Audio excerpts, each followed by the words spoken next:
Hi friends, welcome back to the Avocado Toast Budget. If you are new here, my name is Lexa, and today we are going to walk through my 2021 joint account budget in YNAB. So as a disclaimer, if any of you saw my personal budget that I set up for 2021 in YNAB, you would have heard that I mentioned that this joint account budget was coming and that I was doing it a little bit differently, but unfortunately I accidentally deleted the footage that I needed to make that video. So I've been sitting here for a couple of weeks thinking about, honestly, I didn't think that I would refilm it, but I saw how well received that video was, and it just kind of like kept weighing on my mind, and I knew I wanted to refilm it.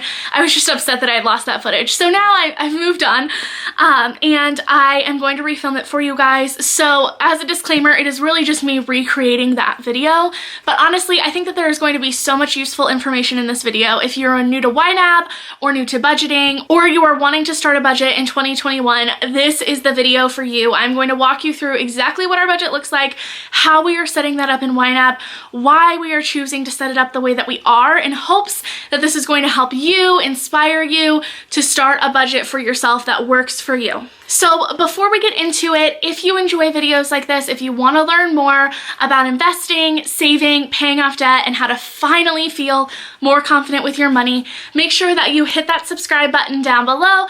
Also push that notification bell, that way you get notified every single time that I upload, and let's get into it. Okay, so in order to start a new budget in YNAB, I am going to go through and just click this button down here and click the new button category. We are going to name this 2021 joint account. Leave everything else the same and hit create budget. This is going to pop up YNAB's default budget for you guys. I am not going to keep this the same. Most of this stuff I'm going to move around and delete and change up. But I wanted to show you this so you know kind of what to expect if you were going into YNAB and setting up a budget. They have it separated into these categories. So they break it up into immediate obligations, true expenses, debt payments, quality of life goals, and just for fun. If you want to leave it this way, you're totally welcome to, but I am going to go ahead and change these up to what fits best for us. So I'm just going to click here and actually go through and just delete most of these categories to make it easier. We're starting with a blank slate. The first thing that I like to do is actually go through and add my accounts. So I'm going to go in through here. All of these are going to be unlinked. You can link your accounts if you want to. We prefer to leave ours unlinked and we do everything manually. Okay, so the first one is going to be checking. I'm just going to name it joint checking.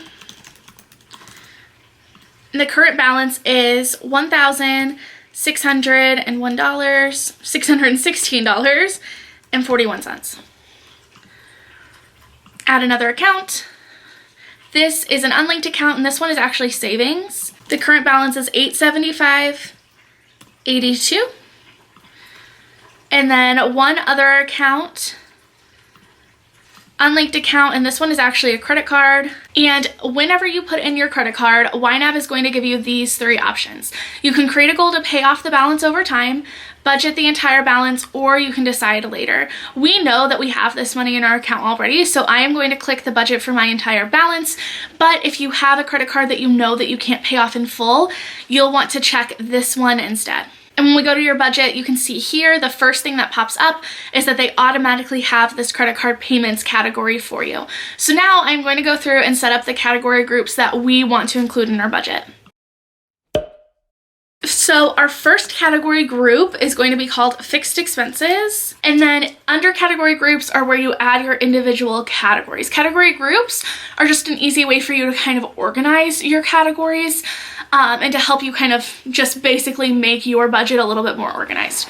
So you can go through and just name your categories, things like rent, utilities, mortgage payment, whatever it is. I like to give myself for fixed expenses a little bit more information in the actual name of the categories. So instead, I actually name it the thing that it is, and then I put the date that it's due, because I have these listed in the order of first, due on the 1st, down to due on the 30th or the 31st. That way I know if we are ever stuck back in a paycheck to paycheck cycle and we need to just pay things that are coming up quickly, which I know a lot of people are in. This way, you just visually, your budget makes sense and you know that the things at the top are the things that need to get budgeted for first because they are due first. And then I also like to put how much that bill is. In this case, rent for us is $849.85. Once you click OK, it'll add that there. Another fun thing that I generally like to do is if you go in here, this works on Mac, I don't know if it works on a PC, but if you just right click, a thing pops up for you to add emojis, and then you can add little emojis next to all of your stuff. I just think that this is cute, it's fun, it's a cute way to little spice up your budget a little bit. Okay, but for some reason it doesn't want to do that right now. So that's okay, I'm okay with that. This is just a representation of what our budget is going to be, but just so you know, you can put emojis there if you want to. So I'm going to go through and structure the rest of our fixed expenses just like I did right here.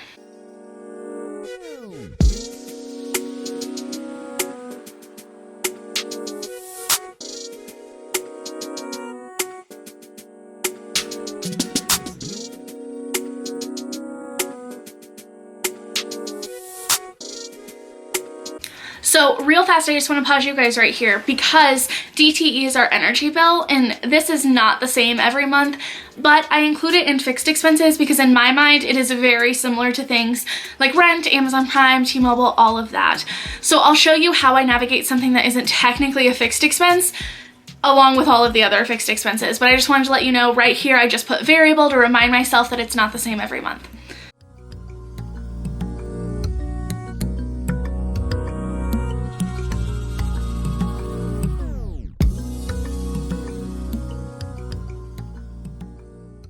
Okay, so that is it for our fixed expenses. Now I'm just gonna go back through and reorder these because it put it in upside down. Okay, so that is what our fixed expenses category group is going to look like. The next thing that we are going to have in our budget is variable expenses.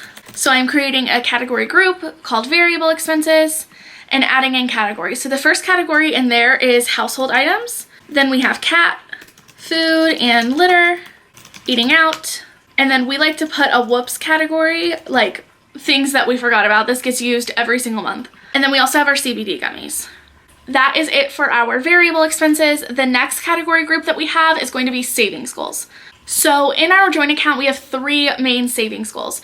We have a savings goal for things that we forgot about. So this is a little bit different than our whoops category because our whoops category is meant to be used on a monthly basis for those smaller things that we forgot to budget for. The things we forgot about are meant to be for those bigger things that maybe we just completely forgot to include in our budget or we didn't see coming. That way, every single month we are just kind of adding to that. So if we have a bigger expense, we have a little bit of cushion there. We also have a vacation and a moving fund.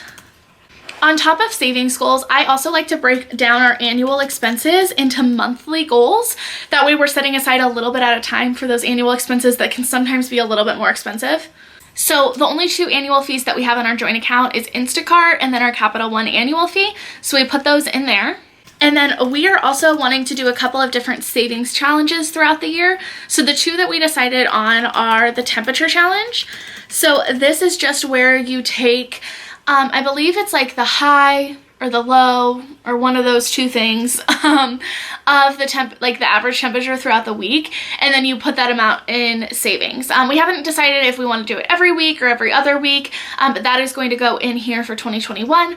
The other savings challenge that we are going to have is the spare change challenge, and this is just where wherever we're breaking down our budget and we have like $1 or less left in the to be budgeted category up here, we're just going to throw it into the spare change category to help build that up throughout the year. I also like to have a fully funded category.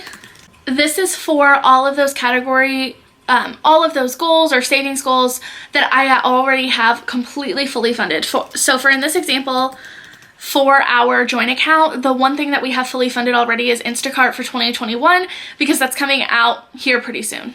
And I'm going to signal to myself that this is $100. That way I remember to put $100 into this category. So real quick, I'm just going to move this around to how I like to have it in here. So I like for my fixed expenses to be almost at the top. The first thing that I like to have is the credit card, payment, then fixed expenses, then variable expenses, savings goals, annual expenses, and then savings challenge. And then fully funded, I just leave down here at the bottom because until this comes out, I don't have to really worry about that. So the first things that I'm going to do before we touch any of this money is I'm going to set up goals for pretty much every single one of these categories in our budget. So for our fixed expenses, if you click and highlight the one category and you come over here to goal and hit this create rent goal, click here. I already know the amount. This is a needed for spending goal. It's monthly. And then I just click save goal. This will allow me to quickly budget in the future. If I have goals set up for all of my categories, whenever I get paid, I can just go through and highlight, click the underfunded button, and then it automatically moves all of that money into those categories. That is why I think it is worth taking the time to set this up in the beginning, because then it's going to make your reoccurring budgeting throughout the year so much easier. So I'm going to go through and set up the same needed for spending goal on the rest of all of our fixed expenses. Okay, so I skipped over the DTE because I want to show you guys what I'm doing with this. So I know that the most that we spend on electricity during the winter months is like $100. Usually it's way less than that. Usually it's like $40 to $80. But I am just going to set up a goal of $100 since I know that's the max that we are going to spend to make sure we at least have that amount covered. And then whatever we don't need, we can just roll it over to the next month or into a different category. So that is how I navigate variable expenses that are like fixed expenses, and that's why I put it in here. So for the rest of our variable expenses, those are a little bit different because you don't know exactly how much you are going to spend on those. The thing that I think is most important when you are setting up variable expenses is to know how much you're already spending on those things.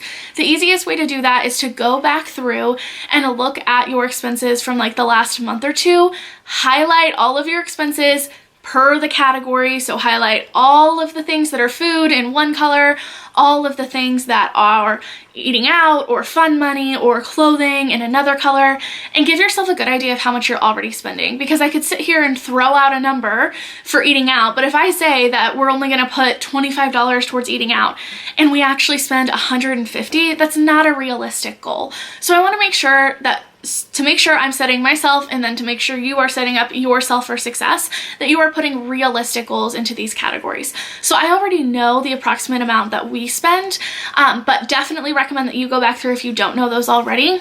I will also link a video up here walking you through all of the things that I think that you need to do before you go through and set up your budget. All of the goals that you need to make and the things that you need to know about your financial situation that just makes setting up a budget like this so much easier and less stressful and more likely to actually work for you and your life. So with that being said, I am going to go through and put in the approximate amount that I want to set aside each month to spend. Sometimes I spend less than this, sometimes I spend more than this.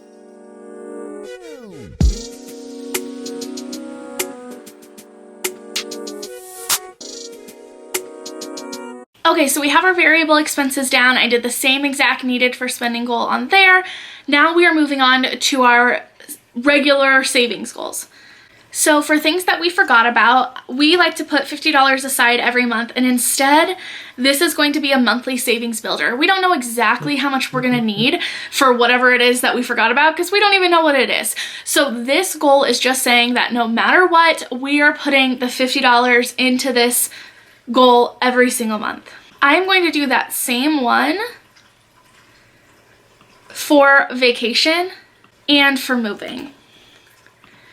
This is the one that works for us. You can also do this target savings balance, which this allows you to replenish the money if you take anything away.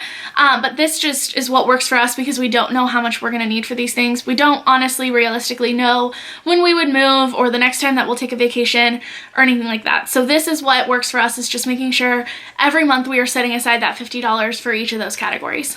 Okay, for Instacart, for our annual expenses, this is going to be a needed for spending goal by a date. So I have the date here. I know that it's January of 2022.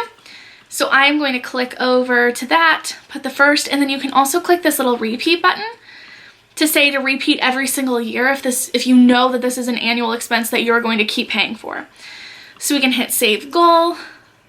We will do the same thing for this Capital One. It is $40 and we need it by May 1st. Again, we can hit repeat every year. And then for our spare change and our temperature challenge, we don't have exact numbers for those. So we're not gonna put goals on those since those are just gonna be little extras that we're adding as we are budgeting throughout the year. So now the fun part, we have our entire budget set up. We have all of our goals set up, our categories, our category groups, and we have put our accounts into YNAB. So now we have this number up here and we need to give it a job. So what I was talking about with the goals is that you can go through and actually click this button twice up here and it highlights all of these categories and category groups that you have in here. So any of these that have goals, if I scroll over here and look at this underfunded button, it's going to tell me that I need $1,919.87 in order to fund all of this stuff. So this I know is pretty much what I am spending every single month.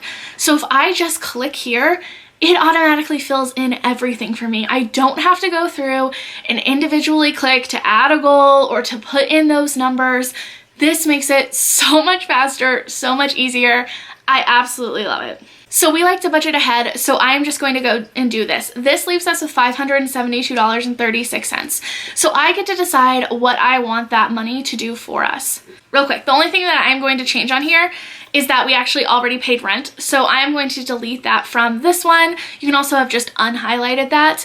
That puts that money back up into the to be budgeted category. And instead, I am actually just gonna move that money to February. That way we have rent for February since we already paid rent for January. Now we have to decide what this $572.36 is going to do for us. So most likely we are going to split this up into moving and vacation fund. We already had money in these savings goals before we went through and added, first things first, we have to put the $100 into our Instacart. We already know that's funded for. We're funded for 2021, so we are good there. I'm just gonna close that out. The next thing that I want to do is decide this $472, what do we need to do with it? What do we want to put that extra money toward? For us, we already had money going toward moving and vacation, so that's what I want to do with this money. I am going to go ahead and throw an extra 200 into vacation, and an extra 270 into moving. You can do anything that you want with this. This can go toward any of your priorities. If you're paying off debt, if you're wanting to invest, we do those things separately. So if you want to see how I tackle debt and investing, I will link my personal account up here, how I set that up, because I do all of that in my own budget. This is just our shared expenses. So if you want to see more about like tackling debt, tackling how you hook up investment accounts, how you go about investing in your budget, definitely check out that video instead. But this just leaves us with $2.36 that I am going to go and put in our spare change challenge. And now we have nothing in to be budgeted. All of this is green and happy, showing that we have enough money to pay for all of these expenses coming up. And that is our 2021 budget. And now we are just going to keep up with this. I will walk you guys through exactly how we kind of go through and budget throughout the year. If you want to see how we budget an already set up budget every single time that we get paid, I will also link one of those videos up there as well. That way you can see what budgeting on like a weekly or a bi-weekly basis actually looks like once you have your initial budget set up into YNAB. Okay friends, that is it for our 2021 joint account YNAB budget setup. I hope that you enjoyed it. I hope that you learned some awesome cool things today. Don't forget, if you enjoy videos like this and you want to see more, to hit that subscribe button down below. Also, if you liked this video, please give it a big thumbs up. It really helps boost this video to the top of the YouTube algorithm and helps more people to find this content. Thank you guys so much for watching, and I'll see you guys next time. Bye.